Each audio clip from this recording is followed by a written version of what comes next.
देखिए सवाल नंबर 12 का पहला, यदि किसी वृत्त की त्रिज्या k गुनी कर दी जाए तो पुराने और नए वृत्तों के क्षेत्रफलों का अनुपात निम्नलिखित में कौन सा होगा।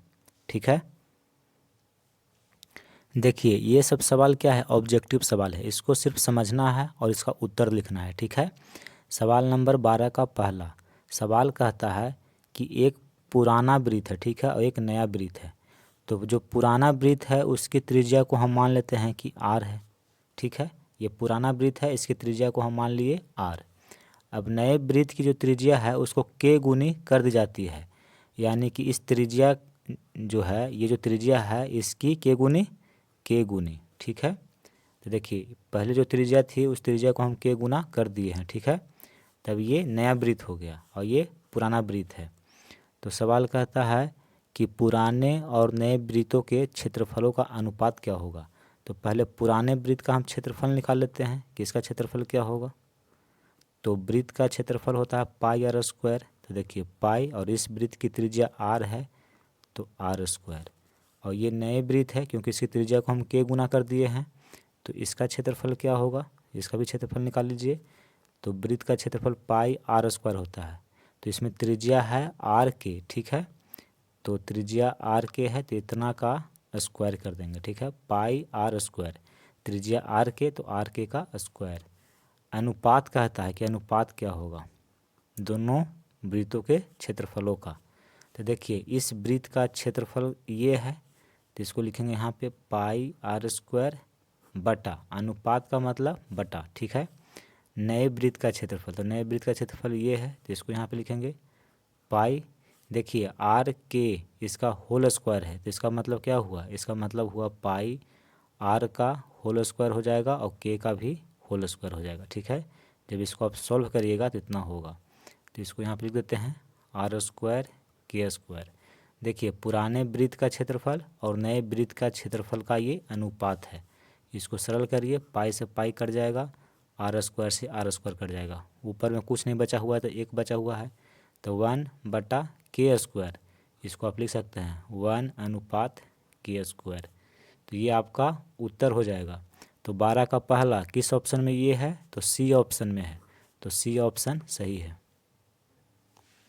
सवाल नंबर 12 का दूसरा, दो वृत्तों की त्रिज्याओं का अनुपात 3:4 है, तो उनके क्षेत्रफलों का अनुपात क्या होगा। देखिए सवाल नंबर 12 का दूसरा क्या कहता है, इसको समझिए। दो वृत्त है, ठीक है, और दो वृत्त के त्रिज्याओं का अनुपात दिया हुआ है। तो हम सबसे पहले दो वृत्त बना लेंगे और मान लेंगे कि ये जो वृत्त है इसकी त्रिज्या है r1, ठीक है, और इसकी त्रिज्या है r2। हम मान लिए r1 r2।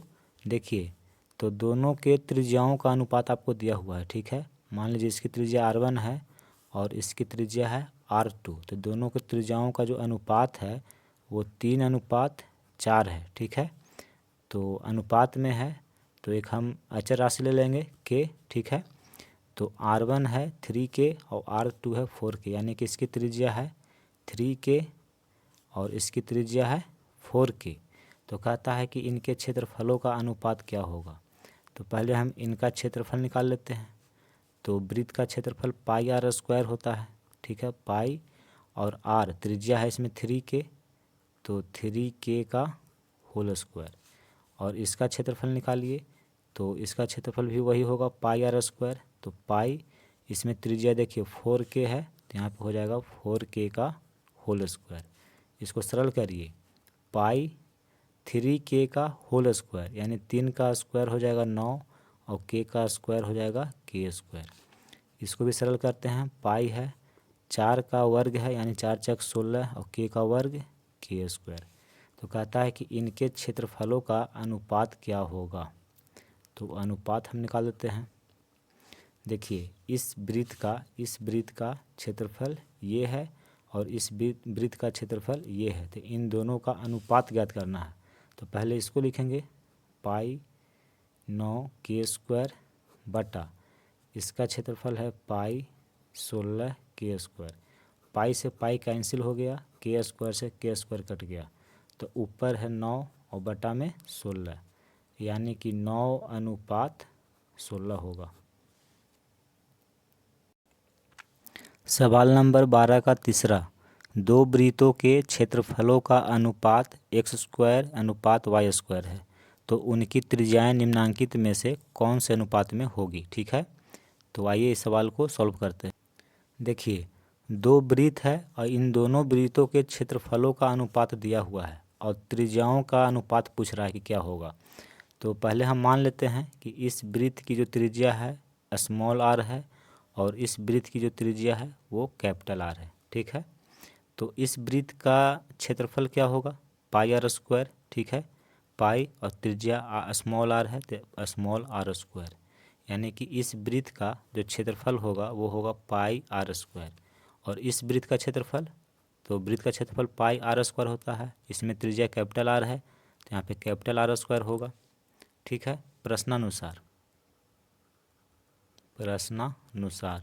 प्रश्न कहता है कि इन दोनों वृत्तों के क्षेत्रफलों का अनुपात आपको दिया हुआ है। ठीक है, तो इसका क्षेत्रफल है πr² और इसका क्षेत्रफल है πr²। ठीक है, तो इसका जो अनुपात है यानी दोनों क्षेत्रफलों का अनुपात का मतलब हुआ कि इसका क्षेत्रफल और इसका क्षेत्रफल का क्या भागा बट्टा, यानी कि इसका क्षेत्रफल और इसका क्षेत्रफल को आप इस तरह से बट्टा में लिख सकते हैं। तो इसका जो अनुपात है वो दिया हुआ है x²। देखिए, x² अनुपात y², तो जब हम जब अनुपात हटाते हैं तो बटा लगाते हैं। ठीक है, बटा में y²। तो कहता है कि त्रिज्याओं का अनुपात क्या होगा।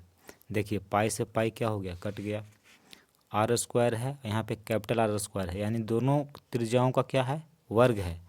तो इसको हम इस तरह से लिख सकते हैं स्मॉल r बटा कैपिटल R का वर्ग। आप ऐसे लिखिए, चाहे इसी को आप इस तरह से भी लिख सकते हैं। उसी प्रकार देखिए, x का वर्ग y का वर्ग है तो इसको हम लिखेंगे x बटा y का वर्ग, बराबर के दोनों तरफ वर्ग है तो वर्ग से वर्ग कैंसिल हो जाता है। ठीक है, तो देखिए स्मॉल r बटा कैपिटल R बराबर x बटा y, तो इसको हम बटा जब हटाएंगे तो इसको हम अनुपात लिखेंगे स्मॉल r अनुपात कैपिटल R बराबर x अनुपात y। क्या है, तो ये त्रिज्या है। ठीक है, पहले वृत्त की त्रिज्या है और ये दूसरे वृत्त की त्रिज्या है। तो देखिए, दोनों वृत्त के त्रिज्याओं का अनुपात हम निकाल दिए हैं, क्या होगा, x अनुपात y होगा। यही आपका उत्तर है।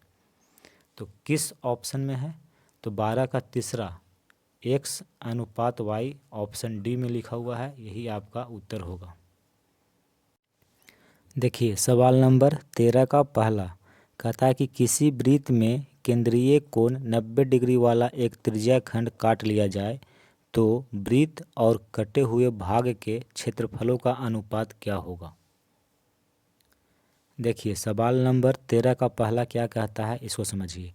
जैसे यह एक वृत्त है, ठीक है, और इस वृत्त की त्रिज्या स्मॉल r है, हम मान लिए। अब कहता है कि इसी वृत्त में से 90 डिग्री वाला एक त्रिज्या खंड काट लिया जाता है। देखिए, इसी को यहाँ पे हम बनाए हैं, जैसे ये वृत्त है और इसमें 90 डिग्री वाला, ठीक है, ये जो कोण आप देख रहे हैं ये 90 डिग्री का कोण है, एक त्रिज्या खंड काट लिया जाता है। तो जब ये त्रिज्या r है तो ये भी त्रिज्या r होगी। ठीक है, ये भी त्रिज्या है। ठीक है, तो ये r है तो ये भी r है, क्योंकि त्रिज्या समान होती है और एक वृत्त में अनगिनत त्रिज्याएँ होती है। ठीक है, तो इसका हम नाम भी लिख सकते हैं AB, यहाँ पर आप A लिख दीजिए। ठीक है, तो ये वृत्त है, इसकी त्रिज्या r है और इसी वृत्त में से देखिए, इसी वृत्त में से एक 90 डिग्री वाला एक त्रिज्या खंड, ये आपका जो देख रहे हैं ये है त्रिज्या खंड, ये काट लिया जाता है। तो सवाल कहता है कि इसका क्षेत्रफल और इसका क्षेत्रफल, ये जो कटा हुआ है ये भाग, इस दोनों का अनुपात क्या होगा। तो देखिए, इस वृत्त की त्रिज्या है स्मॉल r, तो इसका क्षेत्रफल क्या होगा, πr², पाई त्रिज्या r है यानी कि r²। तो ये जो है इस वृत्त का ये क्षेत्रफल हुआ। अब ये क्या है, ये त्रिज्या खंड हो गया। तो त्रिज्या खंड में देखिए त्रिज्या भी दिया हुआ है और कोण का मान थीटा का मान भी दिया हुआ है, तो इसका क्षेत्रफल निकालिए। त्रिज्या खंड का क्षेत्रफल, त्रिज्या खंड का क्षेत्रफल का जो सूत्र होता है वो होता है πr² थीटा बटा 360 डिग्री। ठीक है, देखिए पाई आर स्क्वायर गुना थीटा, थीटा का मान देखिए 90 डिग्री है, ठीक है। तो यहाँ पे लिखेंगे 90 डिग्री और बटा में है 360 डिग्री। 10 से 10, 9 चौके 36, यानी कि पाई आर स्क्वायर और बटा में देखिए 4 है नीचे, तो यहाँ पे 4 लिखेंगे। यानी कि इस वृत्त का क्षेत्रफल इतना है और इस त्रिज्यीय खंड का क्षेत्रफल इतना है। तो इन दोनों का अनुपात निकालना है, ठीक है। तो हम अनुपात निकाल देते हैं। अनुपात, वृत्त का क्षेत्रफल हुआ पाई आर स्क्वायर और त्रिज्यीय खंड का क्षेत्रफल है पाई आर स्क्वायर बटा 4। देखिए पाई आर स्क्वायर से पाई आर स्क्वायर कट गया, कितना बार में? एक बार में, तो ऊपर में 1 है, ठीक है। 4 सबसे नीचे है तो ये चला जाएगा सबसे ऊपर, तो 4 यहाँ गुना हो गया और बटा में यहाँ पे कुछ नहीं है तो 1 है, तो हम 1 लिख देंगे। 4 को 1 से गुना करेंगे 4 और बटा में 1, यानी कि 4:1 होगा। इस वृत्त का क्षेत्रफल और इस त्रिज्यीय खंड का क्षेत्रफल का अनुपात होगा 4:1। ये आपका उत्तर होगा। सवाल नंबर 13 का दूसरा, इसमें कहता है कि 6 सेंटीमीटर त्रिज्या वाली किसी वृत्ताकार चक्रिका से 2 त्रिज्यीय खंड निकाल लिए गए जिनके केंद्रीय कोण 120 डिग्री और 90 डिग्री है। दोनों त्रिज्यीय खंडों के क्षेत्रफलों का अनुपात लिखिए। देखिए सवाल नंबर 13 का दूसरा क्या कहता है उसको इस चित्र के द्वारा आप समझिए। कहता है कि एक वृत्ताकार चक्रिका है, ठीक है। ये वृत्ताकार चक्रिका है और इसकी जो त्रिज्या है वो 6 सेंटीमीटर है। देखिए त्रिज्या ये क्या है, ये त्रिज्या है, ये भी त्रिज्या है, ये भी त्रिज्या है और वृत्त में त्रिज्या समान होती है। तो वृत्त की त्रिज्या दिया हुआ है कि 6 सेंटीमीटर है, ठीक है। तो जब ये 6 सेंटीमीटर है तो ये भी आपका हो जाएगा 6 सेंटीमीटर और ये भी हो जाएगा 6 सेंटीमीटर, ठीक है। फिर देखिए कहता है कि इसमें 2 त्रिज्यीय खंड काट लिए जाते हैं। एक त्रिज्यीय खंड जो काटा गया है उसका जो केंद्रीय कोण है वो 120 डिग्री का है और एक जो त्रिज्यीय खंड काटा गया है उसका जो केंद्रीय कोण है वो 90 डिग्री का है। तो कहता है कि इसका क्षेत्रफल और इसका क्षेत्रफल, दोनों के क्षेत्रफलों का अनुपात क्या होगा। तो देखिए ये देखने में कैसा लग रहा है, त्रिज्यीय खंड जैसा लग रहा है, ठीक है। तो त्रिज्यीय खंड में थीटा का मान भी दिया हुआ है और त्रिज्या का भी मान है, तो इसका क्षेत्रफल निकाल लेंगे। फिर देखिए ये भी त्रिज्यीय खंड है, इसमें भी त्रिज्या का मान है और थीटा का मान है, तो इसका भी क्षेत्रफल निकाल लेंगे। फिर दोनों का अनुपात निकाल देंगे, ठीक है। तो इस त्रिज्यीय खंड का क्या नाम हुआ, तो देखिए COB और इस त्रिज्यीय खंड का नाम हुआ AOB। तो दोनों का हम पहले क्षेत्रफल निकाल लेते हैं। तो पहले देखिए त्रिज्यीय खंड COB, ठीक है, इस त्रिज्यीय खंड का क्षेत्रफल निकालते हैं। तो त्रिज्यीय खंड का जो क्षेत्रफल होता है उसका फार्मूला होता है पाई आर स्क्वायर थीटा बटा 360 डिग्री, ठीक है। अब इसका वैल्यू पुट करिए, पाई आर स्क्वायर थीटा, इसमें थीटा देखिए 120 डिग्री है तो 120 डिग्री लिखेंगे और बटा में 360 डिग्री लिखेंगे। 0 से 0 कट गया और 12×3 36, यानी कि पाई आर स्क्वायर बटा 3 इस त्रिज्यीय खंड का क्षेत्रफल। अब इसका निकालते हैं। तो इस त्रिज्यीय खंड का क्या नाम है, देखिए AOB है, ठीक है, ये त्रिज्यीय खंड का नाम हुआ। तो यहाँ पे लिख लेते हैं त्रिज्यीय खंड AOB। इसमें उतना डिटेल लिखने की ज़रूरत नहीं है, सिर्फ इसमें आंसर निकालना है क्योंकि ये ऑब्जेक्टिव टाइप का क्वेश्चन है, ठीक है। तो एक त्रिज्यीय खंड AOB है, इसका क्षेत्रफल होगा पाई आर स्क्वायर थीटा बटा 360 डिग्री। ये सूत्र होता है त्रिज्यीय खंड का क्षेत्रफल का। देखिए पाई आर स्क्वायर थीटा, इसमें थीटा का मान है 90 डिग्री, तो यहाँ पे लिखेंगे 90 डिग्री और बटा में है 360 डिग्री। 10 से 10 कट गया और 9 चौके 36, यानी कि पाई आर स्क्वायर बटा 4 है तो 4। तो दोनों त्रिज्यीय खंड का क्षेत्रफल हम निकाल लिए। अब अनुपात निकालते हैं। अनुपात कह रहा है कि अनुपात क्या होगा, तो देखिए इस त्रिज्यीय खंड का क्षेत्रफल, पहले इसका फिर इसका, ठीक है, ये दोनों का अनुपात कह रहा है। तो पहले इसका लिखेंगे, तो उसका देखिए पाई आर स्क्वायर बटा 3 है, पाई आर स्क्वायर बटा 3 और फिर इसका लिखेंगे तो इसका ये है अनुपात कर दिए बटा में पाई आर स्क्वायर बटा 4। अब देखिए इसी को सरल करना है, ठीक है। तो कैसे सरल किया जाता है, तो यहाँ देखिए सबसे ऊपर में पाई आर स्क्वायर है तो यहाँ लिखेंगे पाई आर स्क्वायर। फिर देखिए सबसे नीचे है तो ये चल जाएगा सबसे ऊपर, ठीक है, ये नियम होता है। तो 4 सबसे नीचे है तो सबसे ऊपर चला गया। देखिए बटा में 3 है तो यहाँ 3 लिखेंगे और ये जो होता है ये चला जाता है इसके साथ गुना में, ठीक है। तो गुना में हो गया pi R square, pi R square से पाई आर स्क्वायर कट गया, ऊपर बचा 4 और नीचे 3, यानी कि जो अनुपात होगा वो होगा 4:3। यही उत्तर होगा।